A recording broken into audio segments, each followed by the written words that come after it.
SSKM হাসপাতালে পড়ে রয়েছে বিতর্কিত পেটি পেটি রিঙ্গাল ল্যাকটেট স্যালাইন।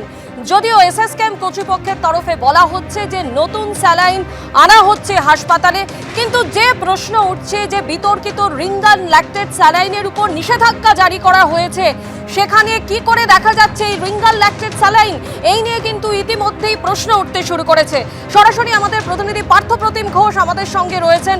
পার্থপ্রতিম, যে রিঙ্গাল ল্যাকটেট স্যালাইনকে নিয়ে এত বিতর্ক এসএসকেএম হাসপাতালে, তো দেখা যাচ্ছে পেটি পেটি সেই রিঙ্গাল ল্যাকটেট স্যালাইন পড়ে রয়েছে, তাহলে কি সেই স্যালাইন সেখানে ব্যবহার করা হচ্ছিল? দেখো, সেই স্যালাইন তো অবশ্যই ব্যবহার করা হচ্ছিল, কিন্তু এখন ব্যবহার করা হচ্ছে কিনা সেই বিষয়ে স্পষ্ট করে বলা হয়নি। তবে যেহেতু সরকারের তরফ থেকে একেবারে ঘোষণা করা হয়েছে, যে বিষয়টা বলা হয়েছে যে কোনো রকমভাবে রিঙ্গাল ল্যাকটেটের যে পশ্চিমবঙ্গ ফার্মাসিউটিক্যালসের যে প্রোডাক্ট যেগুলো নিষিদ্ধ করা হয়েছে, যার মধ্যে এই যে স্যালাইনকে কেন্দ্র করে একেবারে বিতর্ক দানা বেঁধেছে, যেখান থেকে কিন্তু এই বিষাক্ত স্যালাইনের জেরে মেদিনীপুর মেডিকেল কলেজে একজনের মৃত্যুর মতো ঘটনা ঘটেছে। আমি আমার সহকর্মী দীপ্তেন্দুকে দেখাতে বলবো যে সেই স্যালাইনকে কেন্দ্র করে এই বিতর্ক দানা বেঁধেছে, এবং তার পরবর্তীকালে দেখতে পাচ্ছি পশ্চিমবঙ্গ ফার্মাসিউটিক্যালসের এই যে স্যালাইন, সেই স্যালাইন পেটি পেটি স্যালাইন পড়ে রয়েছে এসএসকেএম হাসপাতালে। এবং এসএসকেএম হাসপাতালের এই যে জায়গায় রয়েছে আমরা সেখান থেকে দেখাবো যে পাশের ছবিটা, এখানে কিন্তু হচ্ছে এসএসকেএম হাসপাতালে সেন্ট্রাল মেডিসিন স্টোর। এই যে জায়গায় দাঁড়িয়ে রয়েছে সেন্ট্রাল মেডিসিন স্টোর, যে স্টোর বর্তমানে বন্ধ রয়েছে, সেই সেন্ট্রাল মেডিসিন স্টোরের বাইরে এই রকম কিন্তু পেটি পেটি স্যালাইন সেটা কিন্তু পড়ে রয়েছে।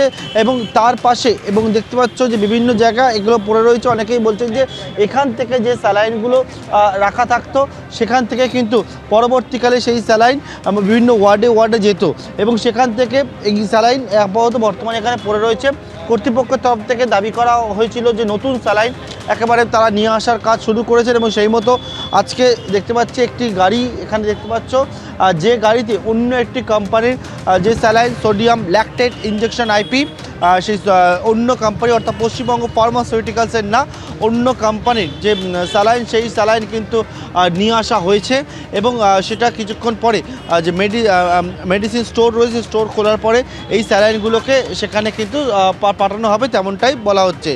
এসএসকেএম হাসপাতালের সেন্ট্রাল মেডিসিন স্টোর, এবং সেই স্টোরের গায়ে এখানে দেখতে পাচ্ছি যে প্রচুর পরিমাণে স্যালাইন রাখা রয়েছে, যে স্যালাইন কিন্তু ইতিমধ্যে নিষিদ্ধ হয়েছে। এবং সেক্ষেত্রে এই যে আরএলগুলো রয়েছে রিঙ্গাল ল্যাকটেট যে স্যালাইন, এবং যেটা একেবারে লেখা রয়েছে পশ্চিমবঙ্গ ফার্মাসিউটিক্যালসের, এবং যেটাকে ইতিমধ্যে নিষিদ্ধ করা হয়েছে। কিন্তু দেখতে পাওয়া যাচ্ছে সেটা হচ্ছে প্রচুর পরিমাণে এরকম স্যালাইন একের পর এক জায়গায় স্তূপীকৃত অবস্থায় পড়ে রয়েছে, এবং এই জায়গাতে এই সমস্ত স্যালাইন, সেই স্যালাইনগুলো রাখা রয়েছে, পাশেই স্টোর রয়েছে।